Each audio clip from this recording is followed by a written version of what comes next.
अस्सलाम वालेकुम। हम लोग पढ़ रहे थे class 10 chemistry chapter 1 topic 3 confidence in uncertainty in chemistry.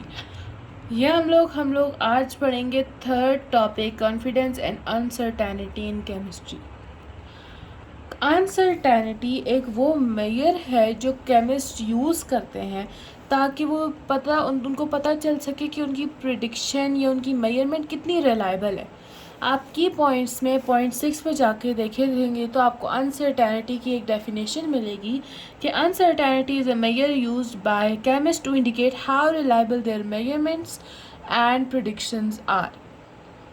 ठीक है, तो हम लोग सबसे पहले अब हम लोग ये पढ़ते हैं chemistry like other sciences involve both confidence and uncertainty. बाकी जो साइंसेस है जैसे केमिस्ट्री है, फिज़िक्स है, बायो है, इनमें कॉन्फिडेंस और अनसर्टेनिटी दोनों होती है। When analysing experiment result scientist use tool to measure how precise and reliable their data is. सबसे पहले आ जाता है हमारे पास कॉन्फिडेंस इंटरवल। कॉन्फिडेंस इंटरवल हमें ये शो करता है कि एक मेजरमेंट कितनी प्रिसाइज है। फॉर एग्ज़ाम्पल अगर एक फार्मासिस्ट है, ठीक है, फॉर एग्ज़ाम्पल अगर एक फार्मासिस्ट है उसको एक सोल्यूशन की कंसंट्रेशन पता करनी है। असल में वो सोल्यूशन की कंसंट्रेशन वो मेजर करता है तो वो आपके पास आती है 0.50 मोलर। ठीक है, इतनी होनी चाहिए, लेकिन अब 0.50 मोलर, ठीक है। अब उसको ये 95% वो श्योर होता है, ये उसको 95% कॉन्फिडेंस इंटरवल मिलता है कि ये जो असल कंसंट्रेशन की वैल्यू है वो इस रेंज के दरमियान हो, यानी 0.48 टू 0.52 मोलर के दरमियान हो। इसका मतलब अब इसको ये 95% जो है कॉन्फिडेंस इंटरवल मिल गया। इसका मतलब ये है कि ये जो है 95% श्योर है कि जो आपकी वैल्यू है वो इस रेंज के, ये जो रेंज है इसके अंदर आ रही है। लेकिन 95% के अलावा 5% ये अनश्योर भी है और 5% ये भी चांसेस है कि जो वैल्यू है वो इसके अंदर नहीं आ रही, इस रेंज में नहीं आ रही। नेक्स्ट हमारे पास है पी वैल्यूज़। अब पी वैल्यूज़ जो है वो साइंटिस्ट को हेल्प करता है ताकि वो चेक कर सके कि उसके रिज़ल्ट्स मीनिंगफुल, उसके एक्सपेरिमेंटल रिज़ल्ट्स मीनिंगफुल है मी या नहीं। अब फॉर एग्जांपल एक केमिस्ट है, वो एक न्यू कैटलिस्ट टेस्ट करता है, ठीक है। अब वो देखता है कि एक नया कैटलिस्ट वर्क करता है, वो ओल्ड वाले कैटलिस्ट से ज़्यादा वर्क फास्ट करता है या नहीं करता, ठीक है। वो उसके बाद जो है उस नए कैटलिस्ट की पी वैल्यू फाइंड करता है और उसको पी वैल्यू मिलती है 0.01%, ठीक है। तो इसका मतलब ये है कि 1% चांस है कि वो जो नया कैटलिस्ट है वो पुराने वाले से ज़्यादा वर्क करता है, यानी ज़्यादा बेटर है, ठीक है। इसका मतलब ये है कि 1% चांस है। और this shows that new catalyst is almost certainly better. और ये इस पी वैल्यू से हमें ये पता चलता है कि जो आपकी नई ऑब्जर्वेशन है, नया कैटलिस्ट है, वो जो है ज़्यादा सही, ज़्यादा बेटर वर्क करता है, थोड़ा सही, बेशक 1% ही सही, लेकिन वो बेटर है ओल्ड वन से। P values. फिर standard error and standard deviation. These tool measure how much data varies. अच्छा, अक्सर अब हम लोग कोई चीज़ सपोज़ कोई हम लोग न्यूमेरिकल सॉल्व करते हैं तो बीच में 0.1 या 0.5 का डिफरेंस आता है। तो उसमें ये बताया हुआ है कि अगर केमिस्ट मेजर करता है, यहाँ पर एग्जांपल दी हुई है कि एक सब्सटेंस का मेल्टिंग पॉइंट जो है वो मेजर करता है और उसकी एवरेज जो है 120 डिग्री होती है, ठीक है। एवरेज 120 डिग्री होती है, लेकिन उसका आंसर में 120.1 डिग्री आ रहा होता है या 120.5 डिग्री आ रहा होता है। तो इसमें यह बताया हुआ है कि ये जो स्टैंडर्ड डेविएशन है, ये जो स्मॉल एरर है, ये बताता है कि एवरेज वैल्यू एक्यूरेट है। मतलब इससे जो है आपकी आंसर में, आपकी वैल्यू में कोई ख़ास फ़र्क नहीं पड़ रहा कि जी आप लोगों का आंसर आ रहा है तो उसमें 0.1 ज़्यादा है, 0.5 ज़्यादा है, तो आप लोग फिर से सारा कुछ करें। अगर 0.1 या 0.5 इस तरह अगर ज़्यादा होता है तो कोई बात नहीं, इसमें कोई मसला नहीं होता। इसका मतलब यही होता है कि आपका एक्यूरेट है, ठीक है। फिर उसके बाद होता है बायस इन प्रोबेबिलिटी।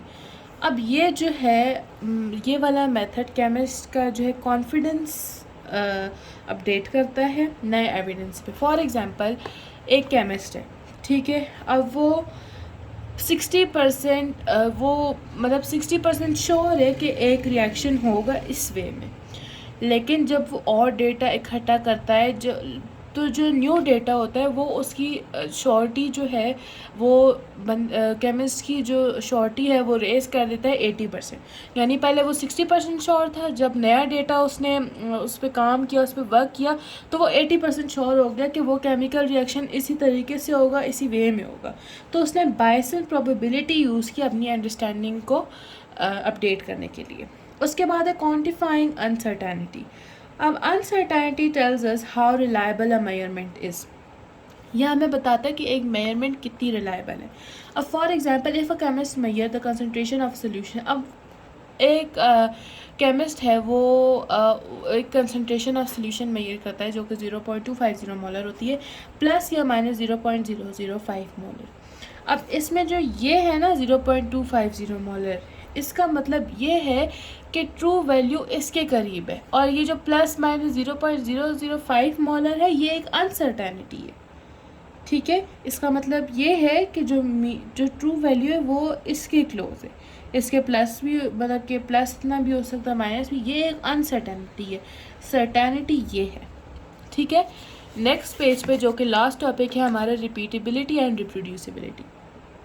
अब केमिस्ट्री में रिपीटेबिलिटी और रिप्रोड्यूसिबिलिटी बहुत इम्पॉर्टेंट है ताकि वो प्रूव कर सकें कि एक्सपेरिमेंट कितना और रिज़ल्ट जो है कितने रिलायबल है। सबसे पहले रिपीटेबिलिटी। रिपीटेबिलिटी का मतलब ये है कि आप एक एक्सपेरिमेंट को परफॉर्म करें, ठीक है, उसी इन्वायरमेंट में, उसी टूल्स को यूज़ करते हुए, उसी मेथड को, और आपको सेम आंसर मिले। ये होता है रिपीटेबिलिटी। रीडिंग भी कर लेते हैं। This means getting the same result when repeating an experiment under the same condition using the same tools and procedures. For example, if a chemist measures the melting point of the substance several times in the same lab and gets the same result each time, the experiment is repeatable. मतलब यही है ना कि एक जो scientist है, ठीक है, एक केमिस्ट है, वो एक सब्सटेंस का मेल्टिंग पॉइंट जो है फाइंड करता है, ठीक है। अब वो बार बार एक ही मेथड को यूज़ करते हुए, एक ही इन्वायरमेंट में, एक ही टूल्स यूज़ करते हुए उसको अगर सेम रिज़ल्ट आता है तो उसका मतलब यही है कि जो एक्सपेरिमेंट है वो रिपीटेबल है। रिप्रोड्यूसिबिलिटी का मतलब ये है कि आप जो है एक एक्सपेरिमेंट करें डिफरेंट मेथड्स को यूज़ करते हुए, डिफरेंट इन्वायरमेंट में, डिफरेंट टूल्स को यूज़ करते हुए, और आपका जो रिज़ल्ट है वो सेम आए, एक ही आए। तो इसका मतलब होता है कि आपका जो एक्सपेरिमेंट है उसका रिज़ल्ट है वो रिप्रोड्यूसिबल है। This means getting the same result even when the experiment is done in the different labs with different tools, methods and scientists. For example, if different chemists in different lab measure the same substances melting point and get similar result, the experiment is reproducible. ठीक है, यहाँ पर example में यही बताया हुआ है कि एक जो डिफरेंट केमिस्ट हैं वो एक ही एक्सपेरिमेंट को बार बार जो है वो एक ही एक्सपेरिमेंट को डिफरेंट लैब्स में, डिफरेंट इन्वायरमेंट में, डिफरेंट टूल्स को यूज़ करते हुए, डिफरेंट मेथड्स को यूज़ करते हुए जो है वो उसका मेल्टिंग पॉइंट फाइंड करें और उनको सेम रिजल्ट मिले। तो इसका मतलब यही है कि एक्सपेरिमेंट जो है वो रिप्रोड्यूसिबल है। अब इसकी इम्पॉर्टेंस भी बताई हुई है। ये इम्पॉर्टेंट होते हैं, ये जो इम्पॉर्टेंस होती है, ऐसे आपके क्वेश्चंस बन के आ सकते हैं। That describe the importance of repeatability, describe the importance of reproducibility. तो रिपीटेबिलिटी ये हमें ये शो करता है कि एक्सपेरिमेंट जो है वो वेल कंट्रोल्ड है। तो इसका मतलब ये है कि जो एक्सपेरिमेंट है वो एक वेल कंट्रोल्ड है और कंसिस्टिंग है 1 सेकेंड में, यानी कि वो वेल कंट्रोल्ड है, उसका सारा कुछ कंट्रोल्ड है, वो है भी एक्यूरेट, वो वेल कंट्रोल्ड भी है। नेक्स्ट आता है हमारे पास रिप्रोड्यूसिबिलिटी। इसका मतलब ये है कि जो आपने फाइंडिंग्स की, जो आपका रिज़ल्ट आया वो रिलायबल है और एक लैब या एक ही मेथड का लिमिटेड नहीं है, यानी वो इतना एक्यूरेट है, इतना रिलायबल है कि डिफरेंट टूल्स, डिफरेंट मेथड्स और डिफरेंट इन्वायरमेंट में भी अगर उसको किया जाए तो उसका जो रिज़ल्ट है वो सेम आएगा। तो बस हमारे पास यही चैप्टर 1 था। एंड प्लीज़ आपको अगर ये वीडियो इन्फॉर्मेटिव लगी हो तो please like, share and subscribe.